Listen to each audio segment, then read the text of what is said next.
Hello and good afternoon, ladies and gentlemen. Happy Monday, and of course, happy holidays. That's right, ladies and gentlemen. It's the holiday season. It's time to buy games that you're only going to add to your backlog, and of course, obviously celebrate the joyous times with your family and friends. As you can see, I have my tree officially behind me. We decorated over the weekend, Mrs. Boom and I. The house is done, or at least mostly done, but the tree needs just a few more ornaments. But that was all her design. She designs the tree, and she designs these things like weeks and years in advance. And this is actually the first time we're actually doing a gaming themed Christmas tree.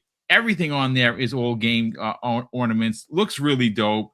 She bought most of them. I have all of the Xbox consoles. I have the OG Xbox. I have the 360. There's no Series X or S yet. I have a couple of the Nintendo ones, but oddly enough, you know who's not a part of it is Sony. They don't have any of their controllers or their consoles, like teamed up with Hallmark. It's the most oddest thing. I went looking for them specifically because, this is a household that represents all platforms, and I'd love to have a PlayStation 1 or a PlayStation 2 ornament, and they don't make it crazily enough. But, ladies and gentlemen, you're not here to hear about my Christmas tree exploits. You're here to hear about video games. So, of course, to help me along with that, we have here two of the best in the business. Crispy Bomb, what's going on, brother? Welcome back. What's going on? What's up, chat? Yeah, my Chiefs suck. We're gonna leave it at that. Yeah, but we got a lot to talk about, including some, of course, Xbox is dead news. So we're gonna get into it. I love that news because you know something, they're like a zombie that doesn't die, even if you pop it in the head. Kind of like if you remember that game, Return of the Living Dead, not the game, the film from back in the 80s, where the Pathmark guy, because the guy who used to be in the Pathmark commercials was in that movie, and you couldn't kill these things. Well, Xbox is you can't kill it. But hey, speaking of zombies and talking about horror, no one better in the business than Fuzzy Belvedere. What's going on, brother? Welcome back.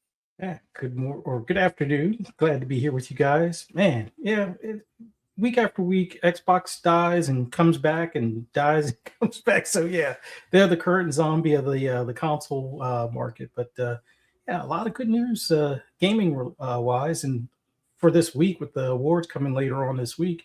Yes, it'll be a pretty interesting news week. News day today as well as throughout the week. So looking forward to it. Yeah, it should be fun. The Game Awards is something I look forward to. I know that, like on Friday's show, Korkenstein says he's a little over it simply because of how Jeff conducts himself, and I can see where a lot of people feel that way. Most people tune in for the big trailers. Actually, as a matter of fact, we're going to be talking about the Game Awards because there is a new thought and theory onto what that statue is. And this theory, ladies and gentlemen, is mind-blowing if true. I have a strong suspicion that the internet sleuth that came up with this idea, and we'll of course give a shout out to who that is when we get to that story, is 100% correct. And it was the most furthest thing from my particular mind, or my so-called mind, if you will. But gentlemen and chat, I want to open up with a story that comes the way of videogameschronicles.com. Now, of course, listen, I know that Andy Robinson has had his ups and downs. I know that VGC themselves, for which I believe to be just normally, they are a great website for information. I use them regularly. I give them credit, like I'm going to do today. But it's just, look, the truth of the matter is that Black Friday has come and gone. Obviously, we're into Christmas. That Black Friday was the day after Thanksgiving. This isn't breaking news, folks. And usually what happens is the console makers, i.e. PlayStation, especially PlayStation, Nintendo, Xbox, and other electronics, usually offer deals on their consoles to get more people into the ecosystem, for more people to buy their hardware to then get their subscription services or buy their games. This is business 101. Crispy Bomb. Well, you talked about on, I think it was a week ago, or maybe even a little bit more than that, where you tweeted about Xbox not trying to sell their consoles, but trying to sell their services through, deals that gave you the Amazon Fire Stick, and it came in two flavors from your tweet. One was the regular controller, the other one was an elite controller. And it seemed like they were selling Game Pass, but they weren't selling consoles. And it turns out that they didn't even chart. Now, of course, most of the anti-Xbox community ran with the fact that, Xbox, you see, we knew it. Phil lied. They're out of hardware. Look, folks, I mean, I don't know how much more evidence you actually need. I mean, if Phil Spencer comes out and you don't believe him, okay. If you have Sarah Bond come out, interview after interview, and we're not talking about being interviewed by, no-name people like a Mr. BoomStick XL. I don't think I'm ever going to get that interview, but she's being interviewed by people from the New York Times, from ABC News, from different, content creators who have over 1 million subs. I mean, she comes out and she says, we're doing hardware. The head of AMD, for the love of Joe, comes out and says, yes, we are so proud to announce this structured partnership with Xbox to bring the next generation of consoles. You have Satya Nadella, the CEO of Microsoft, says he is excited for what they're going to do in the future with hardware. We know that there's a really good... And there's a chance, folks. I don't know how, if you are a betting kind of a person, where you put your money down for whether or not this OEM device shows up at the Game Awards. But my glass is always half full, so I'm willing to take a stab at it and say it's a pretty high likely thing because we've been hearing about it for a while now. Could it possibly not be true? Sure. So my long-windedness, Crispy Bomb, goes into this story. And it was posted by the man I just mentioned, Andy Robinson of VideoGamesChronicles.com. Well, the article goes on to say this: Xbox was outsold by a little-known Kinect device console during Black Friday. The next Playground crashed the Black Friday hardware chart in the United States. Now, if you're not familiar with what the NEX Playground is, let me drop it onto you. It is a square box that kind of looks like a GameCube. It is a device that plays games, but what it ultimately is basically a console that looks like a GameCube, but is simply a Kinect. That's what it does. That's what it is. It has games like Fruit Ninja. It has games like the basketball where you can shoot when you're playing, with your kids in Chuck E. Cheese, things of that nature. This has been around for a while. No one's really known about it. It's been something that has been making the rounds in family game rooms recently. Like, I didn't even know what this was until I read this story. And then I looked up about it, and I'm like, oh, wow, that's actually a really cool device if you have kids. So that's something that like me and Tyler could play, because he loved the Kinect and was very disappointed when Xbox stopped supporting it. So this would be something that we could get down with. Well, this little device was and normally is $249. It is a Kinect. It's basically what it is, but it's a console. Plugs into your TV, and it watches you, and you puts games up on the screen. It has a service like Game Pass where they put games in per month that are yours. So once you are attached to the service, you just play the games, and they're in there like a Netflix. So every time there's a new game, it pops into the service, and you go and you play with your kids or your significant other and have fun. Okay, awesome. Well, the rhetoric out of this story and many stories that were posted about this Crispy Bomb turns out to be that Xbox is apparently throwing their hands up about trying to sell hardware. And that's very far from the truth. So let me just read a little bit of the article before we bring you in and get your thoughts on this. Xbox is out of hardware once again. Andy Robinson goes on to write, Xbox hardware was outsold by a little-known Kinect-style console during Black Friday week of the United States. And listen, this is what happened. But you know what's interesting? In this story, and not any other stories, the week before, this little device outsold the PlayStation 5. But no one is talking about that. I digress. We go on to read some of it. He goes on to say, that's according to Circana's data shared on social media, which suggests that the family console, the Next Playground, took up 14% of the market for the week of ending November 29th. As in the UK, PlayStation 5 dominated Black Friday hardware sales, accounting for 47%, which was likely driven by discounts. Nintendo Switch 2 ranked in second at 24%, and Xbox took in less than 14%, meaning that they were not third.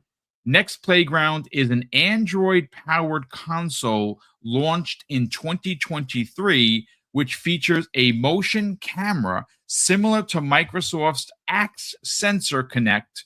The console features family games such as Fruit Ninja and retails for around $250, but during Black Friday, it was discounted to $199.99.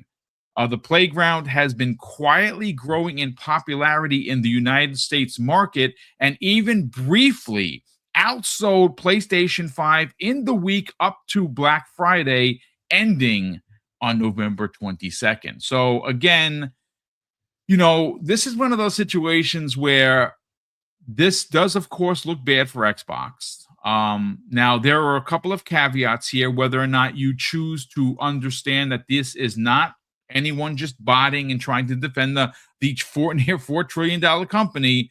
It's the reality. We had a story that we all talked about on Friday, right, regarding Xbox, going to Vietnam to have their consoles made moving forward. This is something that's going to happen specifically starting next year, or at least at the beginning of next year, to account for all of the upgrades for Grand Theft Auto. And that's something that we talked about. Now, the number that they used was nearly 5 million additional new Xbox Series consoles. Now, one of the things that we talked about a couple of weeks ago, where there were some pundits, Crispy, that were kind of trying to throw shade on Xbox for, quote, not being prepared for the potential bump in sales for Series X and S consoles. Now, I think a lot that has to do with that really comes down to what is exactly happening in the market. You know, everything is expensive. The consoles are expensive. They may be going up again because of the RAM. I want to get your thoughts and your theories onto this. Yeah, I mean, it's not a good look, but, you know, I kind of lined myself up for this when I brought it up that, you know, all they were doing was the controller and the stick. Yep. And I'm like, you know, and I was looking, you know what I mean? And then there were some deals again on Game Pass Ultimate. You know, it's most likely that they're just going to keep doing the $60 until, I don't know, when they feel like not doing it anymore, because the only way you're paying $30 is if you leave your subscription going. Other than that, you can get the $60 anywhere. It's getting restocked in my store constantly. So, you know, they're going after services. I would be curious down the road how many of these bundles with the Fire Stick they sold, because if you look at it, they really have pushed the cloud now. You know, they added it into all tiers of service. So they're clearly approaching this totally different than a normal Black Friday. Could that have something to do with maybe they don't want to put it on sale and then sell out extremely fast? And then, you know, are they selling it at a loss or not? These are all factors that could be involved in why they didn't put it on sale. But that doesn't mean that you could sit here and be like, oh, it didn't do anything, like nobody bought it. I mean, all of a sudden now the ROG Ally Xbox is on sale. So maybe they just have enough stock of that to throw it on sale now. It's just weird that why they wouldn't do it on Black Friday. I feel like it's something that we're not gonna know until we hear about the new console, because I feel like they're pivoting for some reason, and to not put even a slight discount on Black Friday on either the Series S or X tells me that it's not because they're not interested in making it. Maybe there's those back end deals that we're talking about. Yeah. And in realism, we're not going to know until they want to tell us.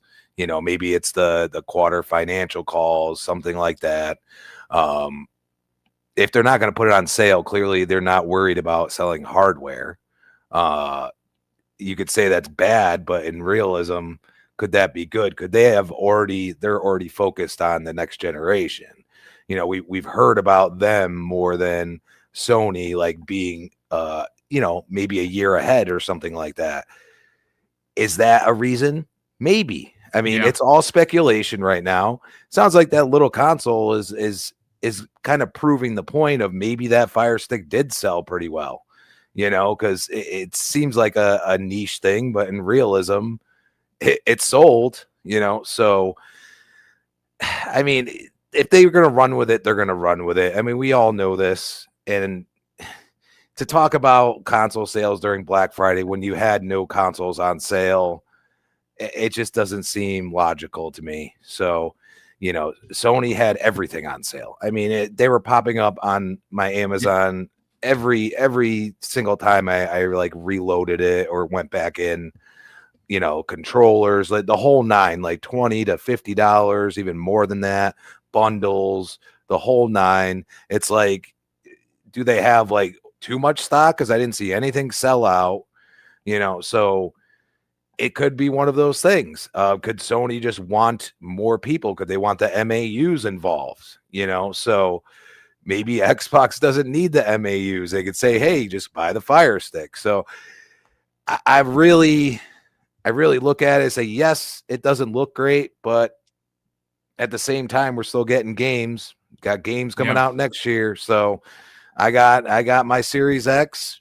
I bought it and it's worth more now. Kind of crazy, but that's the world we live in. And I expect at some point you're going to get all these consoles out from Sony. And I said this, they're going to raise the service or something else, and maybe the consoles next year. And then I'll be sitting there saying, hey, well, I guess I'm either smart or I'm a prophet. I don't know. But until then, we'll see what happens, and we'll see if maybe they get all these games out, or these games start coming out next year, you know, the big ones, Gears, stuff like that. And then they say, okay, now we throw a discount in. Now we have more stock in.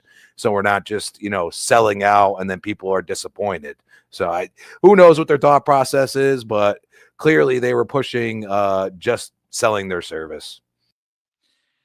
Well, I mean, look, see, that's the thing. Like I said, I'm not here to make excuses for the $4 trillion company.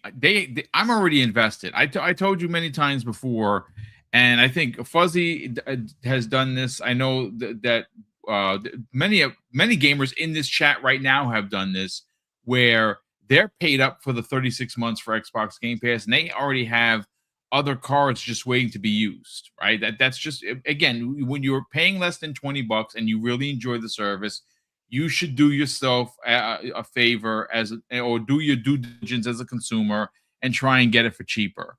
Well, that's what they were doing during Black Friday, and Crispy has confirmed that because I've seen it all over the place. They were selling their service at a cheaper price. They were selling Fire Sticks that they've already teamed up with Amazon, so you could buy a Fire Stick with a controller. You get a couple of months of Game Pass in that, and you go. That's what they were selling. Now, again, I agree with Crispy. I think that ultimately, is it a great look that they didn't, have a lot of consoles or a lot of stock? No, it's not, that's not a good look at all. But that's also not the only thing that they're doing. See, that is where I guess it's a little bit frustrating when you cover the news as much as we do here, that you keep hearing that just because they're not doing the normal thing that companies have done for 20 years, Fuzzy Belvedere, that somehow it's a bad thing. Look, should they have had more consoles for sale? 100%. Should there have been a point where, the Series S, which is probably going to be the one that most people actually go to, to upgrade to play GTA. Should that have been $200? Absolutely, or at least $249. Right? They would have sold gangbusters, but that wasn't the case. But you know what's interesting? I have another point here that, and again, folks, I do not like this journalist at all. And I'm talking about Christopher Dring. I think that he is not only a PlayStation pundit, he goes and takes shots at Xbox at every shot, at every opportunity. And we've seen this for years. Well, he was responding to another troll POS, which I'm not even going to mention by name because one, I don't like him as a human, and two, there's no reason to give anybody that I don't like as a human props for getting sent into this article. Well, Christopher Dring responded to him, and even though I don't like him as a journalist or even a human for that matter, he did bring up a good point. And according to Christopher Dring, says, although this may be true, responding to Xbox hardware not being important to the games market, he said, although that may be true, it's worth noting that Xbox was not competitive with its pricing over Black Friday, and it seems like there isn't a huge amount of stock in circulation. So it's as much to do with Xbox's ambition with its consoles as it is with the consumer's demand for the actual console. So if they're not putting an emphasis on lowering the prices of their current stock, it's because they're not focused in that direction. Again, ultimately, Fuzzy, it's a bad look, but it does not mean that somehow they are out of hardware once again. They are doing things differently. They are selling you on the cloud. Now, we know for a fact, Fuzzy, that the cloud is now being done differently. It's running better than it's ever run before. It's running at 60 frames, 1440p, and you consistently hear people like myself and Dirk Griggity who have used the cloud on numerous occasions for it to be running fantastically. I want to get your thoughts on the whole thought and theory regarding not just this article from VGC, but a multitude of articles where there has been the talk of, Xbox dead again. It's funny. A lot of the media has already said that Xbox has given up on the console war, and yet this would seem like maybe that falls in line with that. Okay, so then it shouldn't be newsworthy to them if they've already made mention that they're not focused on the console end of things. As far as numbers on Fire Sticks sell on a regular basis throughout the year and extremely well during the holidays. Now, some of that is for gaming. Some of, I would say, majority of it is probably so they can jailbreak them.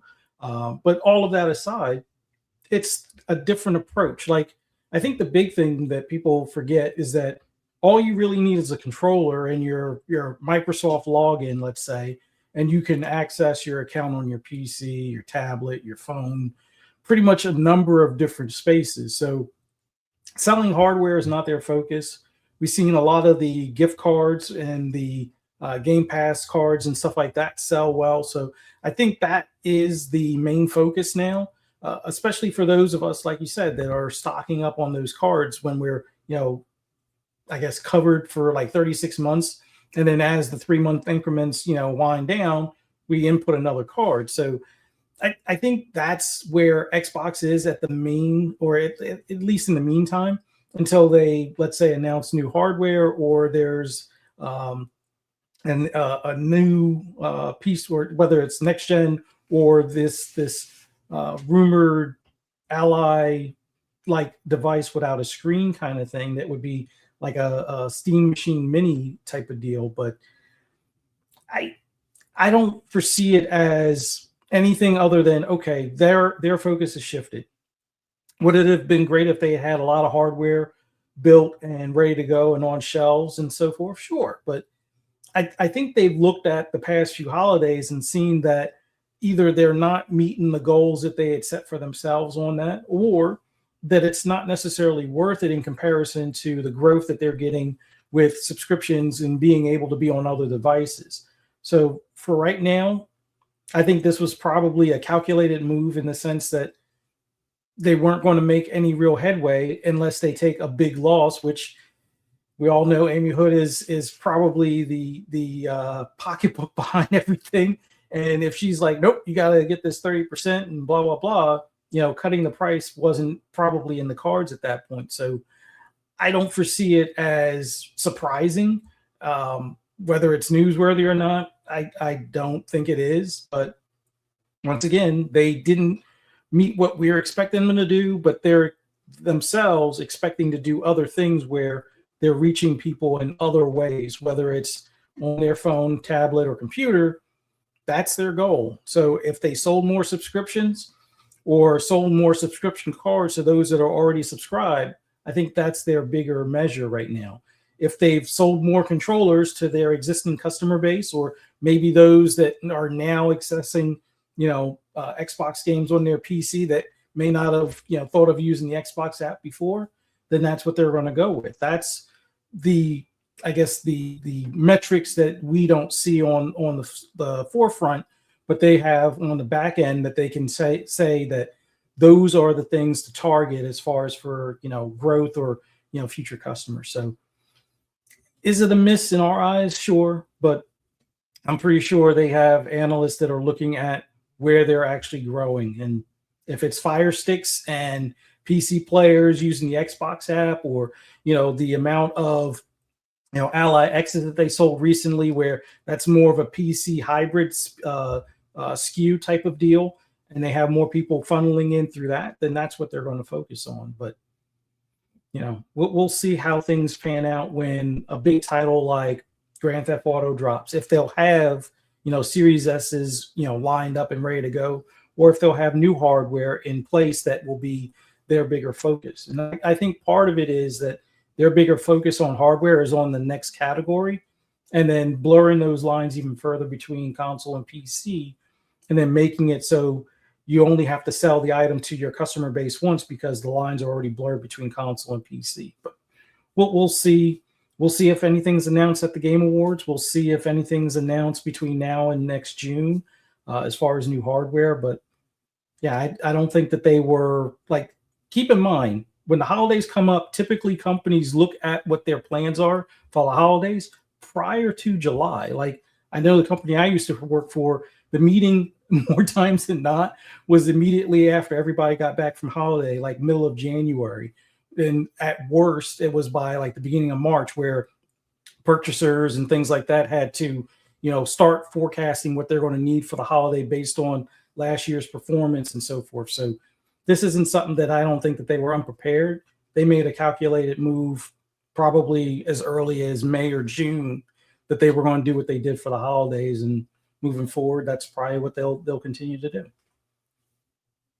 And it just makes sense, right? Like, in the direction that they're going, let's just say this, gentlemen in chat.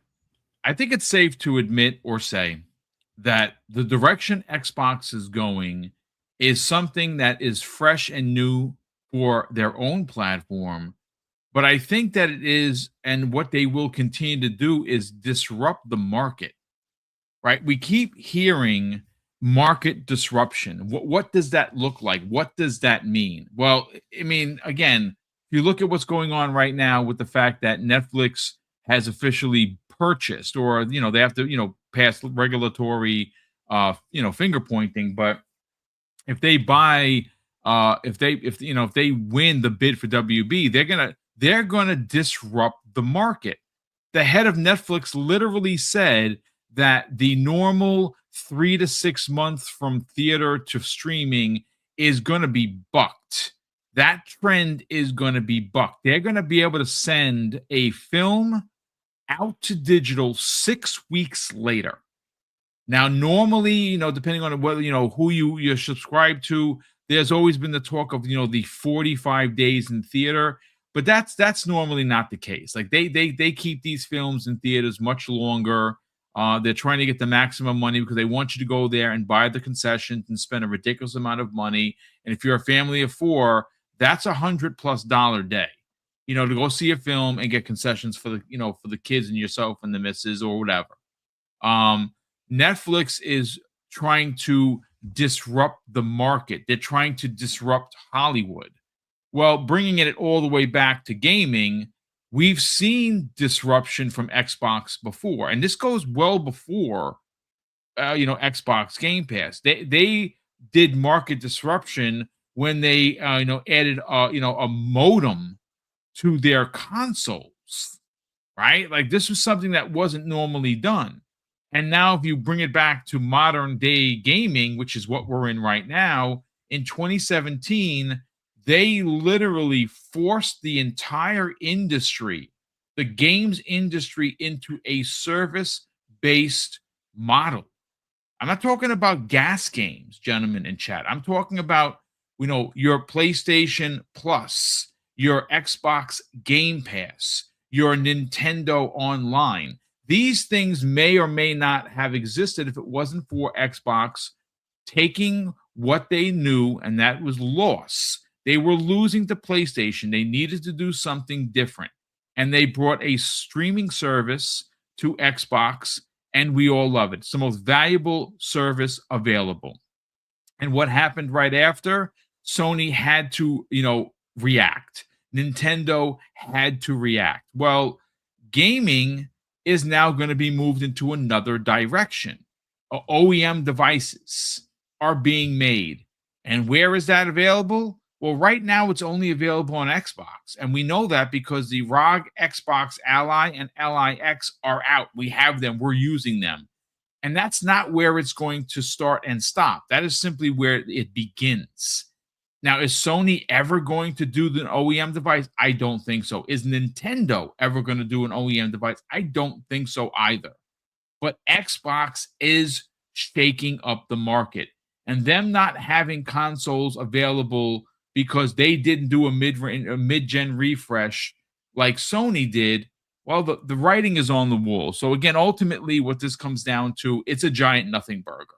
They didn't even try. That is ultimately the easiest and most direct way you can talk about this. They didn't even try. They simply just said, hey, we have some consoles. They're out there. If you can find them, buy them. Oh, by the way, here is a streaming stick with a controller. Go. And that's what they did. And you know what's funny? We don't see those numbers because they don't count as console sales. But I wonder, and Crispy asked this earlier, where are those numbers? How do we get the controller Fire Stick numbers? Because they don't count as consoles, but maybe they outsold everybody with that. Again, it's unlikely, but I'm just saying that because those numbers are not calculated, it goes down as, well, Xbox didn't compete when they actually were competing, just in a different manner. But, ladies and gentlemen, that's going to do it for, of course, the opening topic. Well, look, we have two other topics to get into. I'm going to save the Game Awards conversation for the back end of the show. But Crispy Bomb, I got to bring up this story that comes the way of multiple sources. Now, Hideo Kojima, we know, is a man that when he puts his head to it, he tries to change the way that gaming or gamers see a particular title. Now, he's been doing this for years, right? He did it with Metal Gear Solid originally. And of course, we had espionage games, but nothing like that. Obviously, Death Stranding comes out, and it's a game that was very polarizing for a lot of reasons. Some of the mechanics were very odd. For me personally, as someone that did not, think I was going to enjoy the game, I wind up putting 60 plus hours into it. I've never beaten it, unfortunately, but one of the most amazing things with that game, with Death Stranding 1, was the fact that it was a single player game that had a very unusual multiplayer aspect to it that I think is complete brilliance. You'd shut your game down, you'd come back, and there were people in your world that you could not necessarily play with, but left you supplies, did things within your game to build bridges, and ultimately it was something that was super cool. Like when you say it and you talk about it, may not mean anything to you if you've never played the game, but if you were, like, for instance, stuck at a particular spot and you didn't know how to get up to a high mountain range, and you come back the next day and there's now a line that you can simply just climb up. Be like, holy crap, where did that come from? Oh my God, somebody put that there for me. Wow, this is amazing. And it was a very unique thing. Now, I haven't played Death Stranding 2. I'm waiting for it to come to Xbox. I will, of course, try and finish 1 and then play through that. But OD, or Overdose, as it's known, is a horror game that is coming out that none of us know exactly what it is. The best way that I can describe it from what we've known so far is it's going to be an anthology. Is what? Pardon, so I couldn't get that out for some reason. But those types of storytelling elements, if you are a horror fan like myself and Mrs. Boom, and of course right here, Fuzzy Belvedere and his wife, these are stories that are usually told from a multitude of directors. Sometimes it's in the form, or it's made in the form, where it's a story that has connecting branches.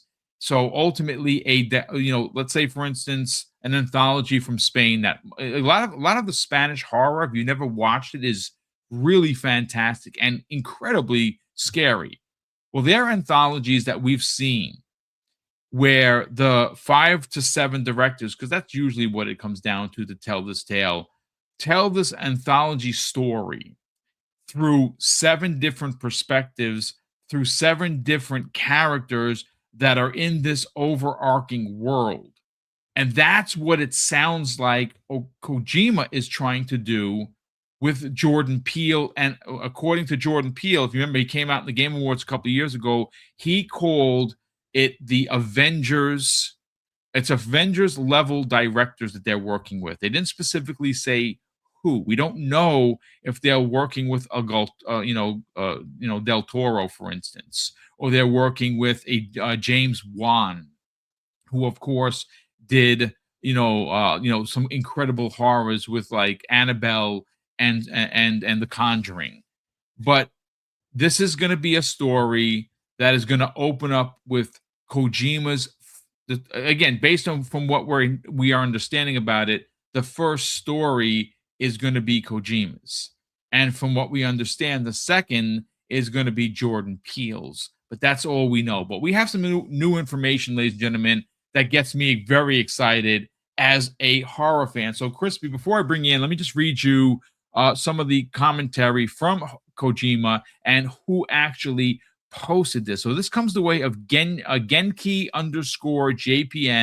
on Twitter. He goes on to say, Hideo Kojima said that OD is not your standard horror game and will be something that no one has ever seen before. Now, he goes on to say in this tweet, he says, talking about Kojima, that they have hidden a lot of hints in the trailer for OD Knock. And if you think about it for a long time, you might actually figure it out. But I also have here a post from Ecstasies, where he goes in to say that according to Kojima goes on to say this, ladies and gentlemen, you might think it's a normal horror while watching the trailer, but it's something unprecedented. I can't say yet what it is. I don't know if it will work. We've done things that have never been done before. According to the tweet from Ecstasies, he goes on to say this. He also explained that OD Knock, the team is trying to change the service model, and pointed out that the trailer contains clues that encourage viewers to reflect deeply on what the project aims to achieve. And let's see, I have another one here. Where is that other one? We have Genki, we have that. So you know what? Based on what we've already said, let's bring Crispy Bomb in. Crispy, look, while I find the other quote, this is something that, again, we don't know if it's going to, quote, be an Xbox exclusive. Originally thought, I would imagine that it was. But the way that Xbox is moving these days, it's probably going to be a multi-plat, and it's going to release on PC, PlayStation 5, and, of course, Xbox, and drop directly into Xbox Game Pass.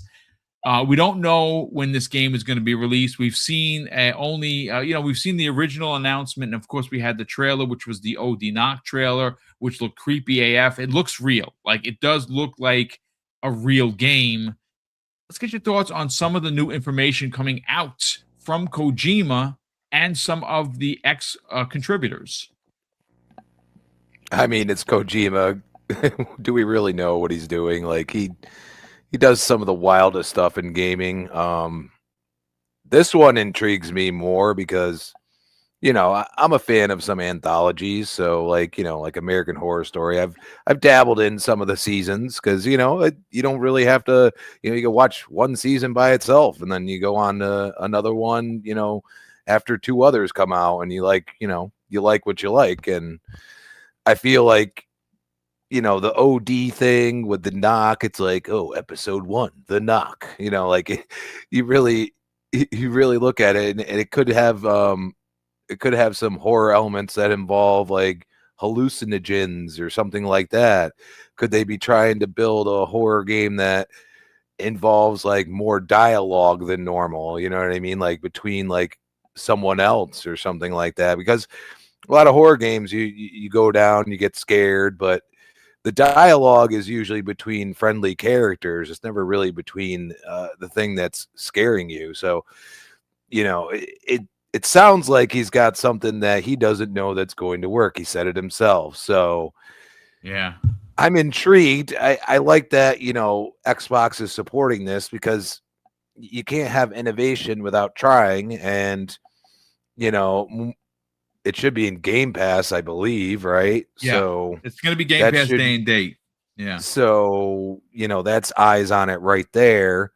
And then you're going to get, hopefully people don't spoil it. That's, another thing that, especially with it being like episodic and stuff.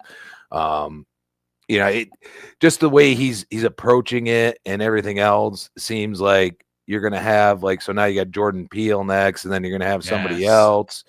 And there's so many different, guys that have done some great horror movies that, haven't really done anything in a while. And maybe he gets some of those people and it could be something really special. I mean, that's my intrigue about it, because if you look at, the horror genre lately in gaming, it doesn't seem like it's innovated in any way. It's really, like now the most sought after ones are like Silent Hill 2 and, how many others, or Resident Evil, went back to its horror roots. And, if anything, like you could point at Resident Evil and say that got a little innovative, especially with 7 and 8. So I don't know, like it's really something that we're going to see. And I don't know what hint he's trying to give.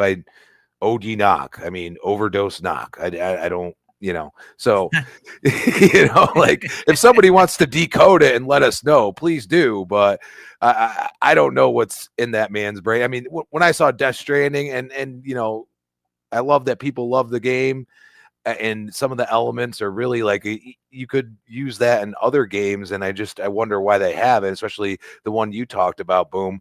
And it's like, he does things that you wouldn't think are can be done, you wouldn't think would sell, and all of a sudden it grabs enough people that you got a Death Stranding 2 now. So he's one of those unique people, and he could make something that could be like the hit, and we see more and more of it. But obviously he's seen what Telltale's done and all that, so it's not going to be like that, because why would he do something that lasted for a period of time and kind of died out? So I think it's going to be very interactive in a way. I think that's my guess for it. It's going to have a lot more interaction, and it's going to build intensity in a different way. It almost feel like a thriller at times, and not just a horror movie. So horror movie game, I should say. So I'm intrigued, definitely. What's interesting, Crispy? This all started originally as a PlayStation exclusive known as PT. Like on the PlayStation 3. If you own PlayStation 3 still, and you have that demo, you think it's probably worth a lot of money. Like honestly, because this is where it all started. Now, obviously, originally it was thought to be a something new for Silent Hill. At least that's what it was being coined as. But Fuzzy Belvedere, obviously you and the missus, the masters of horror, so to speak. That's your jam. I have an article here that adds some additional context to how big this game is potentially going to be. So Tom Henderson of the InsiderGamingNetwork.com posted an article talking about Eidos Montreal, who was working on this game. And what wound up happening, interestingly enough, about that is before Eidos Montreal had its studio troubles, he had made a suggestion to 20 of their developers and ask them to leave the company and move to Japan, which they did, and they are currently working on Overdose. The article goes on to say, according to sources who added further context to our past report on the current layoff situation at Eidos Montreal, OD, which was previously known as Overdose, has been in development there for around a year, and it started in 2023. The game was internally known as P21, but development of the project at Eidos Montreal ceased after a request from Kojima Productions to have those developers move to Japan and cut ties with Eidos Montreal, said the people that we cannot repeat. It says, at the time, the request was around 20 developers that were working on the project and who are now positioned themselves inside of Japan. This is pretty interesting. But you know what? Going back to what Overdose is, Fuzzy, I don't think anybody. So shout out to Mr. Wolford. It was PT was PS4. Thank you so much for that. I don't know why I said PS3. So thank you for the update. But Fuzzy Belvedere, we don't know what this game is. What we think it is an anthology, and it's an anthology based on just how the game seems to be made. Now, this game, Overdose or OD, was originally, folks, and this is where Kojima seems to have been shopping his wares for quite some time. Because PT, well, at least it started out as PT. And when that fell through, where did he go? Stadia. He was going to release this on Stadia as episodic, an episodic content-based horror game. Now, we've seen episodic stuff, with Telltale. Like, obviously, The Walking Dead was their big one. And we all know what happened with the first one. And some of the other ones were good, but nothing like the original. But this is a game that has a long tail, and it's finally going to come to fruition at some point or another and released on Xbox. Now, I would imagine, like I said earlier, that I think it's going to be PlayStation, Xbox, and PC, but we have to see. This is very interesting news, especially when you start hearing about Kojima even doubting himself. Like, we don't know what this is. It's either going to work. He literally said it's either going to work or it's not. And that's pretty crazy if you think about it, because they are investing, and I say they, meaning Microsoft, as well as Kojima himself, investing millions of dollars. But the truth of the matter is that we don't have a lot of horror games. We just don't. And we certainly don't have any episodic horror games. So let's get your thoughts on some of the new information coming out from this interview with Kojima, and more importantly, what you think this game is actually going to be. Well, love him or hate him as far as his quirkiness, as far as games, his creativity and vision on stuff. I think probably the biggest thing is he's pushing the limits on what can and cannot be done in games. And if it means going through cloud services to some extent to be able to have some of this stuff realized, or have it where it's able to, stream in real time and have, I guess, more adaptable AI, let's say. I think those are the types of things we should see a lot more dev teams, kind of push the envelope. And I think that's part of where he's going with this. Like, looking at Death Stranding, even though I didn't like I guess you could say the intro as much, primarily because it was a lot of cutscene as opposed to actual input until about 30 or 40 minutes in, maybe a little bit longer, give or take. But I think the big thing I'm looking at with this game, not as much like, let's say, like help notes or things like that. Like I'm wondering if he has a similar method where, you know, how in Death Stranding people can help other players by leaving supplies, like you said, or building bridges or other utilities to be able to traverse over the terrain. Maybe other players are ghosts, or maybe they leave hints, not quite like your Souls like kind of thing, where you see like a apparition kind of thing running a certain way or pointing or doing certain things. But I'm wondering if it's one of those where, not like Friday the 13th or like those uh, like 4v1 type games where you have a player that's overpowered versus, you know, a number of players going through clues to beat them.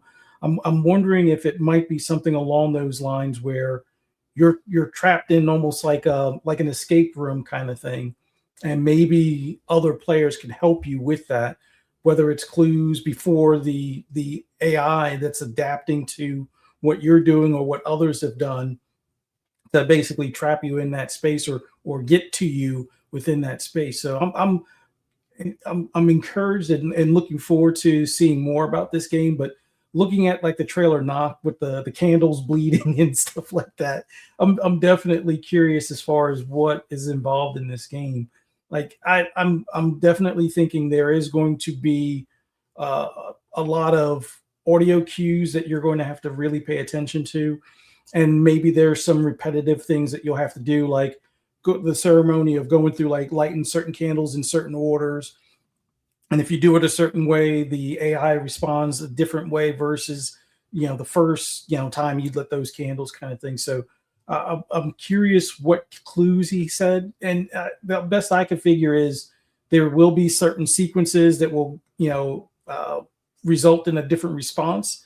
But I'm hoping that there is more of that social aspect, kind of like what he had in Death Stranding, whether it is people leaving clues or maybe they are able to help you unlock certain things before the monster gets you type of deal. But anything that's episodic and it's going to be in Game Pass, like I'm looking forward to more episodic games, horror or otherwise, for that matter, because even things like Dispatch, uh, it locked people in where they were anxiously waiting for the next installment. Yeah. So I could see something like this being the same way, but for us horror fans, looking for that next, you know, fix on either jump scares or just, you know, terror in general.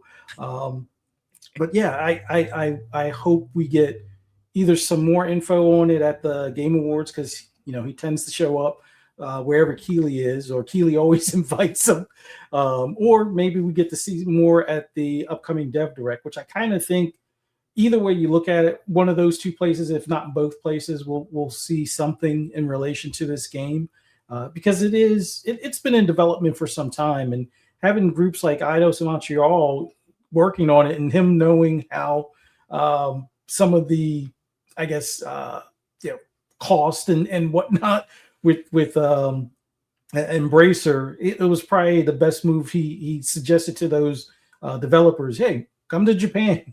You'll still have a job here. You might not continue to have a job where you're at currently for, you know, much longer type of thing. So him encouraging them, although I know legally there are times where companies can sue for, you know, stealing employees per se, or something to that effect. But in the grand scheme of things, it was probably in those developers' best interest to make that move. But man, I can't wait for this game. Just that trailer alone, the bleeding candles, the fear in the actress's eyes and stuff like that, the reflections. Like I'm pretty sure we're going to have to pay attention to reflections and things along those lines to see if things are coming up behind you, or listen for how close they may be type of deal. But I can't wait. Looking forward to it. Yeah, you know, it's funny. You know, the last couple of Game Awards, the Kojima connection with him and Keeley has always made me believe that we're going to get like a big reveal there of this. And that hasn't happened as of yet. Now, you know, the story from InsiderGaming.com does kind of quote that these developers were, or Eidos at the time, Eidos Montreal was working on Overdose. That was 2023. I don't necessarily know if that's when it started. Like, did they start in 2023 or did this start before? So we don't really know. And if it just started then, you know what I'm saying? Like, we don't know when this game is, and it's Kojima. His games usually take 5 to 6 years. So we don't know, but it's going to be, you know, you bring up a great point. You know, the developer direct, and a lot of people keep, you know, forgetting that it's about a month directly after the Keeleys. Like, it's sometimes it's a little bit before, sometimes it's a little bit after. So you're figuring maybe 35 to 40 days after the Keeleys, which is the 11th. And then, of course, January 11th, between the 11th and maybe the 17th, you would get the and again, it's not announced yet, but we know that it's on the way. They've done it 3 years in a row. Next year is their anniversary year. They're going to have one. It's going to be big. Could you imagine if one of those games that, and again, this is because it's episodic, they don't need to finish. And again, if they're going to make an anthology and it's going to have, you know, your typical 7 directors, the way that this game could ultimately be made is in pieces. Like, they could have the first 3 directors and their thoughts, their storytelling elements done, and they go. And every, you know, couple of months, a new one drops. And this is something that, because it's going to be done in an anthology, doesn't necessarily mean that it has to have a start and end point. Because, again, he did suggest that they're doing things that they've never done before in the horror business. Now, an anthology, if you are a fan like me and Fuzzy, they usually have the average is about 5 to 7 directors per story that they tell, right? Now, have there been more? Sure. Have there been less? Absolutely. But the standard fare is anywhere between 5 and 7. What this sounds like to me is it's going to be a story that not only is going to continue to unfold, but there might not actually be a planned ending for this. It just may continue to morph into a bigger, wider, you know, MCU-like universe. Because maybe the character that you start out with, which is this female, which is the actress from It, right? Maybe it's we're seeing her story, but maybe it moves on to someone else. Maybe the story continues where, like It, if you've seen the film, or even the newest show on Max, it's telling the story of all of these kids rather than just the focused one. So this is, look, I'm going to be honest with you. As a horror fan, I got goosebumps. And I like Kojima. I know there's a lot of people like, you know, oh, he's overrated, whatever. Listen, like who you like, ladies and gentlemen. I'm not going to fight with you, but I like Kojima. And I'm hoping that this does turn into something special like that, because we don't have a lot of anthology-based content. We just don't. And it would be pretty cool to see something that you could play on the go. Obviously, this is probably going to be a play anywhere. And what better play anywhere than a horror game? I mean, that'd be freaking amazing. But we will certainly see where this goes. But gentlemen, chat, we have one more topic. This one has me excited for the Game Awards, but I just want to thank Scott Gamer Dude, who has become a channel member. Salute to you, Scott. Thanks so much for being here, brother. And thank you for becoming a Double Barrel Gaming channel member. We certainly appreciate the generosity and the support. But this one is interesting. Crispy, I'm going right back to you. Look, the statue that showed up in the Mojave Desert has had the entire game, and it's not. And look, whether you love Keeley, you like him, or you're lukewarm about him, the guy's a businessman, right? He knows how to run a business. And I always give him credit where the credit is due, at least in my opinion. Now, if you don't agree with me and you think that maybe I'm being, too nice, I'm not going to fight with you folks. But even though I don't like some of his community-based antics, I've said that publicly. I think as a diplomat that he's supposed to be, he sometimes fails. As great as he is as a businessman and is a great, rah-rah dude for Sony, as a diplomat, he unfortunately sometimes fails, right? Now, you can probably say that about me as being someone that represents all three consoles, and you can say, well, you're just a bot, Boom. You really don't really say a lot of nice things about PlayStation. Maybe I have failed. And if that's how you feel, that's how you feel, folks. I'm not gonna argue with you. But the one thing I can say about what this stunt, because that's ultimately what it is. It's a stunt that he did about a week and a half ago, has captivated everyone. And when I say everyone, and this is how you know that I've kind of missed my calling for being a part of like the trades conversation, because whether you know it or not, I'm a movie buff. Mrs. Boom and I love film. We are into, of course, to a lot of foreign films, a lot of foreign shows that we watch, K dramas, J dramas, J horror we're into, K horror we're into. But when the trades, meaning like the Screen Rants and the some of the bigger publications in film start reporting on gaming, you know that something has now grabbed onto the zeitgeist of what is happening. And that's what's happening here, Crispy Bomb. So this statue is auspicious, right? When it's lit up, it has a centered eye and a bunch of the best way I could describe it is like these glowing red tentacles. That's the best way to describe it. Now, when you see it in the day, it has a lot of demons and creatures and animalific type of characters. There's like anamorphed characters in there. Some appear to be like a man mixed with a alligator, and one that's mixed with a bear. Well, ladies and gentlemen, I have a post here from Okami13 underscore, another one of my favorite posters on X. And he goes on to say this, and this is where it gets great, folks, because everyone, including me, got caught up in, is this a new Obsidian game? Maybe it's something they're going to be telling in one of their universes. Maybe it's going to be a new Oblivion. Maybe it's something Bethesda's doing. There was some talk that it was something to do with God of War because of the armor. It's not a new Elder Scrolls. It's not Diablo 4 DLC. It's not Lord of the Fallen 2, because we actually had the developer come out from Lord of the Fallen and say, nope, that's not us. We had the creators of God of War from PlayStation come out and say, no, it's not us. We haven't really heard anything from Bethesda. They've been keeping their yaps closed a little bit, Crispy Bomb. But we know, according to Jason Schreier, another non-human, at least in my opinion, that guy is, I don't know if he even has a soul or not, but I don't like him particularly, to be honest with you, because of his antics. But Jason Schreier did debunk a lot of the back and forth that we were all doing on the socials. And again, quote from Jason Schreier says, it's what this is very cool, and many will be excited for it.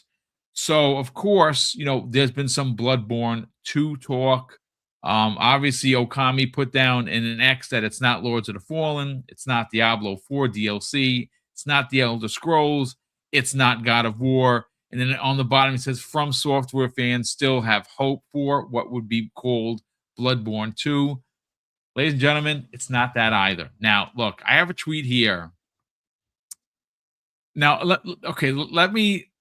So how I found out about this was from Special Nick of the XboxEra.com. I love Special Nick. He's an incredible member of the gaming community and a big Nintendo nerd just like me. So I don't make an apology for it, and neither does he. Well, so we have here that this was posted 14 hours ago.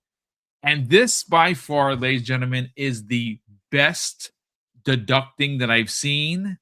And because we're all a bunch of old men on this panel, Crispy Bomb, I think you're going to be smiling ear to ear.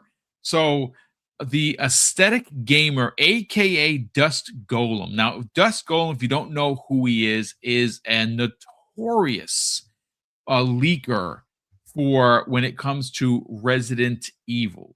And he's look, the guy is well known. At least I'm pretty sure that's the same Dusk Golem that I'm talking about. Well, he put up an incredible post, and he goes on to say this, ladies and gentlemen. There's been a few comparisons that with these things on the statue, and what he name dropped was incredible, folks. He's right, and I went back and looked up to what he said. So he confirmed, or at least saying that one of the games that he believes it is Altered Beast from Sega. Now, this is where it gets super interesting. So the picture I have in front of me is it has, let's see, 1, 2, 3, 4, 5, 6 different matching images. Now, in this statue, there is a wolf. And if you compare that wolf to Altered Beast's wolf, it's identical. There's also a bird that's also on the top right of it, and that bird looks very similar to the bird from Altered Beast. But there is also an alligator with a human arm that very much represents or looks like something from Altered Beast. There's also the bear, one of the characters from Altered Beast from the Genesis. Yes, that Altered Beast, ladies and gentlemen, has a bear, and that same bear-like human character is also a part of this statue. There's also, if you look, and again, I probably should show it. I'm going to add it to the actual video I'm going to do on this so you could see for yourself. But there is a river of what looks to be like skulls, bones, and blood, and that is also represented in this statue. So I actually think, Crispy Bomb, this very much could be these Altered Beasts. Now, what's interesting is that Sega is bringing a new Altered Beast. That's confirmed. They're bringing a new Jet Set Radio. They're bringing a lot of their classics back, and Altered Beast is one of them. And I got to be honest with you, we've seen a lot of the big names debunked. If this is Altered Beast, just like Nick said, let me just read what Nick had to say. Let me just back that up for a second. He goes, "Bro, if this is Altered Beast, I might shit my pants."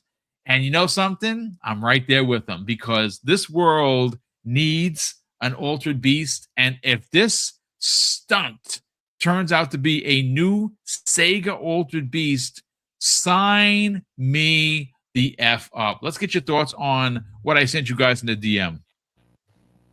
Well, I don't believe I ever played it, to be honest with you. Oh my goodness, really? Okay.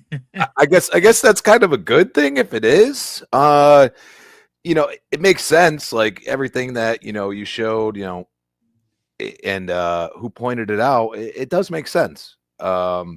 Me personally, I think it's multiple games. Okay, that's a it has a good gate theory.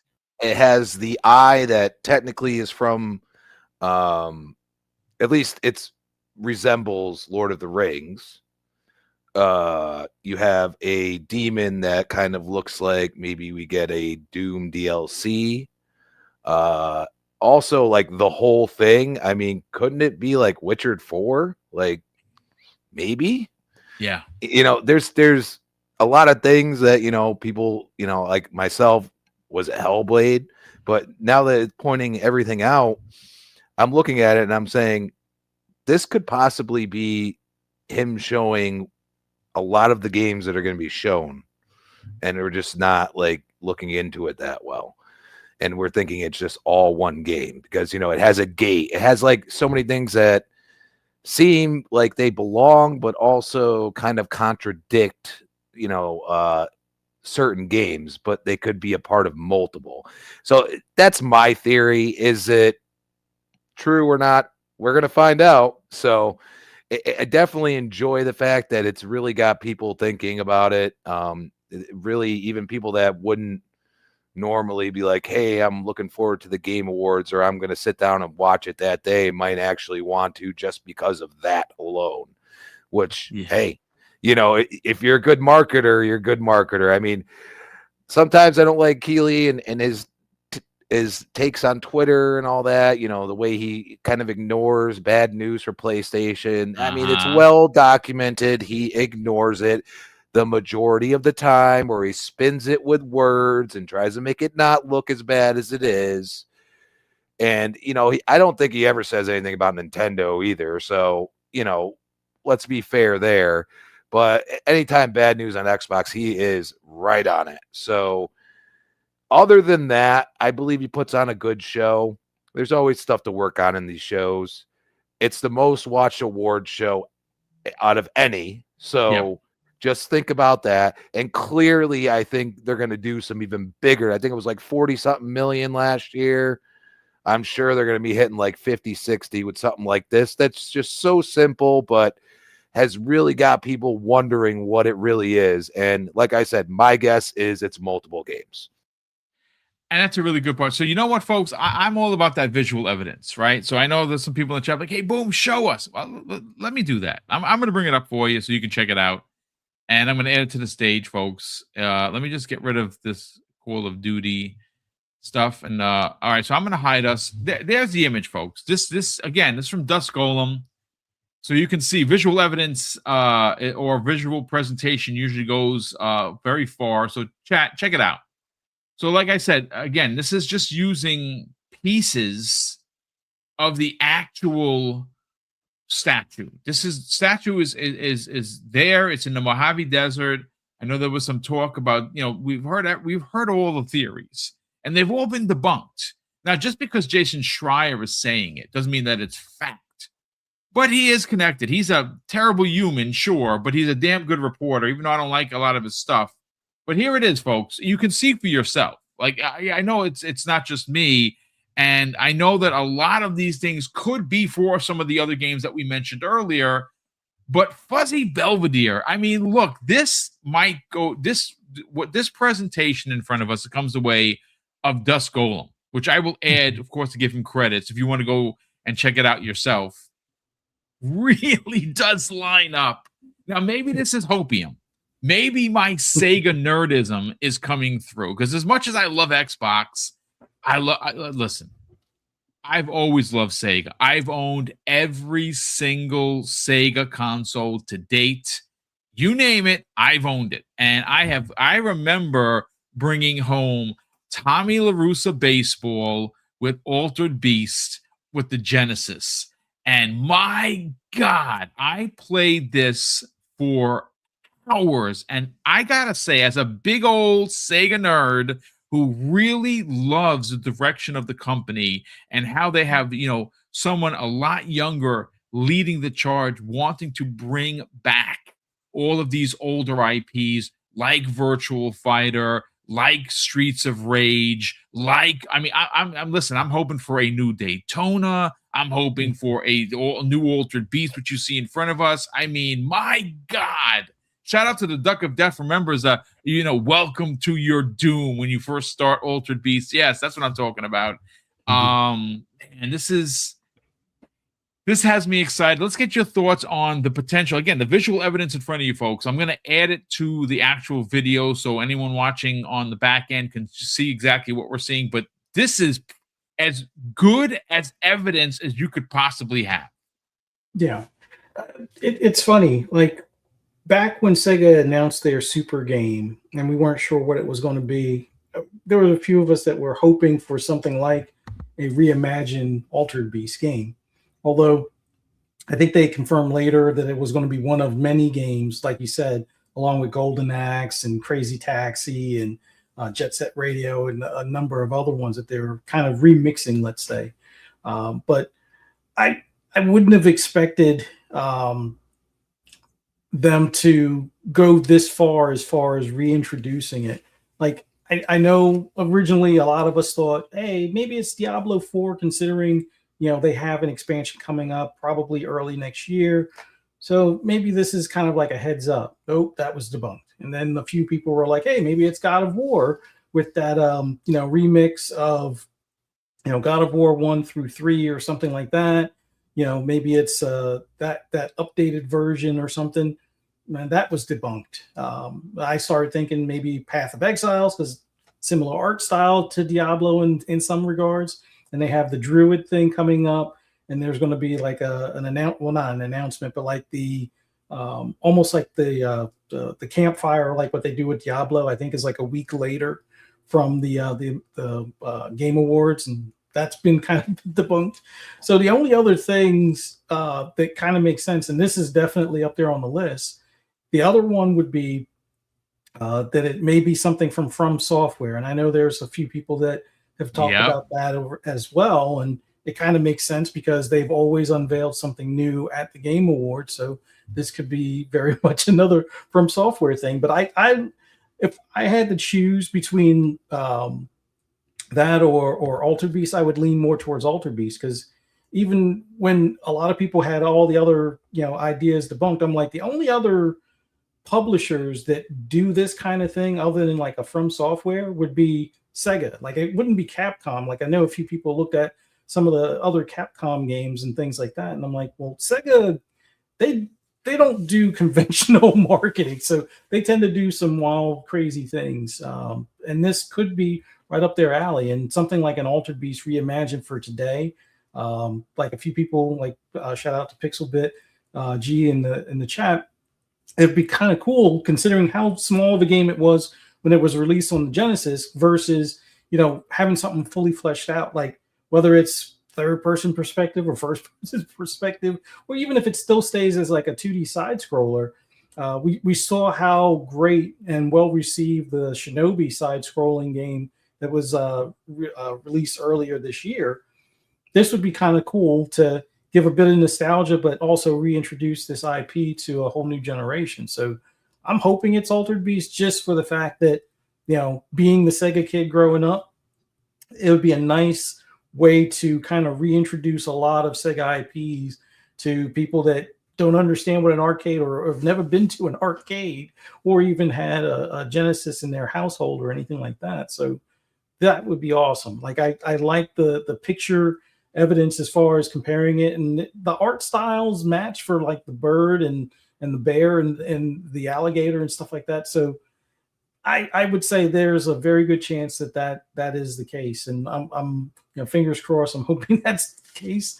But if it winds up being From Software, I put my 2 cents out there for a From Software game. Let it be Souls-like, but more like an ARPG, similar to how No Rest for the Wicked is. And I know a few people, liked the early part of the game, but didn't like some of the updates through the preview or PC preview that's been going on for like the past year and stuff. So if it's a From Software game, I would say them making their own Souls-like type of spin on an ARPG would be pretty awesome. But yeah, Altered Beast, I'm rooting for that as what we hear announced on I guess Wednesday or Thursday, whenever the award. I think it's Thursday for the award. So yeah, Thursday. Yeah. Hopefully we get Altered Beast update. Well, I mean, it's funny because when they showed that Sizzler trailer, and it was at the Game Awards, if I'm not mistaken, a couple of years ago, where they showed off a bunch of stuff that they were working on. We learned that they were doing the Super Game Initiative specifically with Xbox. We know that Sarah Bond was leading that charge, and we haven't heard much about it since. I know that some people hear Altered Beast and they think, oh, they're just going to make another side-scrolling game. Could you imagine if it's an open world type of game like Elden Ring, except you're just using Altered Beast characters? I mean, that's always a possibility. I'm not saying it's going to be as big as that, or you're going to be fighting, it's going to be a Souls-like Altered Beast, but I think they're going to be doing some different things. I mean, Crazy Taxi, you saw, at least we got a preview on that. It's going to have cops in there. So you're going to be able to play as the cops chasing after the taxis, which is bonkers. That wasn't in the original game. So it looks like they're doing some different things. Streets of Rage looks to be like a very lifelike graphics, modern take on it from what we saw. That was also in the trailer. Jet Set is going to return in some form, but it's going to probably be like Jet Set Radio. I like this idea, and I think that as visual evidence is the best we've seen so far. I know there's been some comparisons to again, we go over it like Diablo and Oblivion, and is there a new Obsidian joint that they haven't told us about? Again, this is the closest I've seen to being like, you know what, this is it. It's Altered Beast. Now I hope that it is, because I'm an Altered Beast fan, and I'd love to see which direction they're going to take this franchise. It's been dormant for so many decades, right? It's been a minute since we had any. But look, that's going to do it for us here, ladies and gentlemen. I hope that you enjoyed all three topics. We're almost at the 90-minute mark. Again, if you did like it, please consider subscribing to the channel. Mrs. Boom and I are on the hunt for now 17K, and you can help us get there. And our next goal, I guess as you can call it a stretch goal, is to be able to say that we're at 16.4, which we're not too far away from. And you can help us get there by simply subscribing. If you're feeling ultra generous, share this out on the socials. Let people know about Double Barrel Gaming. And, of course, hit the like button before you get on out of here. But let's, get everyone, to continue your Monday. And I have a lot still left to do today. Crispy Bomb. Sell the brand, brother. Where can people get the crispy truth with receipts? And more important, find you on another potential show this Friday. Yeah, I can actually make Friday, so that's awesome. It's at Chris Baum on X, Chris Baum 28 Xbox Live. We'll see you on the post show. Breakfast of Boom. Yes, and yes, not only is Crispy going to be there, not only is Fuzzy going to be there, but Silent Cypher will be returning to his seat. And of course, we're going to be covering everything that happens at the Game Awards Thursday evening, which I, again, will not be covering because, well, I want to watch it as a normie and just enjoy it. And I don't really sit there with like popcorn or anything. I sit there taking notes. It's very boring the way I watch these things because I need to be ready for the next morning. So, of course, I'm going to stay up super late, burn the midnight oil, and get the show prepared. But, hey, you know what? Before we bring in Fuzzy to, sell his brand, really quick, ladies and gentlemen, there is not going to be a new episode of Primetime Gaming this Wednesday evening because Mrs. Boom and I are going upstate to do some Christmas shopping. She's going to get her hair done, and we're going to go have dinner. So we're going to have a nice personal evening off. And I only share that with you because, we are clear as glass, and we're, we're very transparent on how we conduct ourselves, with the with the channel. I originally thought that I was going to do a midday post show, like a pre award show, but it's getting difficult to find people to join me on Wednesday, so I'm just going to take Wednesday off altogether. And of course that evening, I'll post it so you guys and gals remember, but there's not going to be a new show on Wednesday. I'm going to take the day off, kind of start preparing for the holiday, which is in a couple of weeks, and just kind of enjoy a night off with Mrs. Boom and kind of recharge our batteries.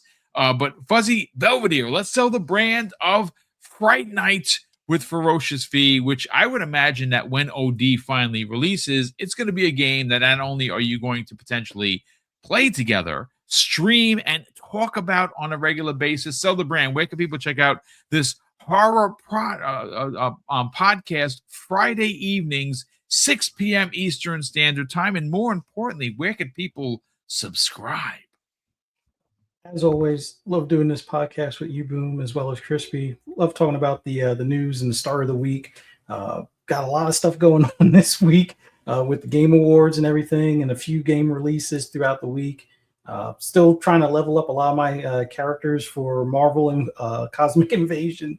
So still, fighting through that. But as always, tackle your backlog. This year has been an unbelievable year for gaming, and next year is going to be even bigger. So be prepared. Make room, make time, make space on that hard drive. So, but other than that, for the horror fans out there, whether it's gaming or movies, definitely check out me and my wife's podcast on Friday.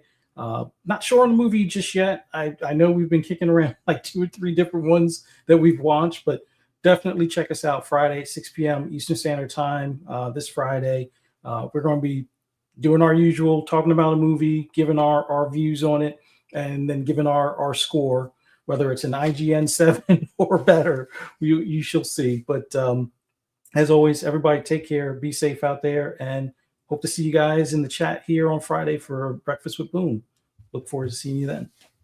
Thank you, gentlemen and chat, for hanging out with us for over 90 minutes. Again, if you're not already subscribed, please consider subscribing, ladies and gentlemen. And everything that we talked about will be in the show notes if you want to click and read for yourself. And of course, a big thank you to the new channel member. And we will close out the show with something that's incredibly important to me, ladies and gentlemen. Hopefully one day will be important to you. And that's something that my dad taught us when we were kids. And he would say, Craig, treat others how you want to be treated. And also, it doesn't cost anything to be nice, to live by those rules, son. I can guarantee you're going to have an awesome day. So take care, everyone. And we'll see you next week on the newest episode of the Xbox Lunch Break Special.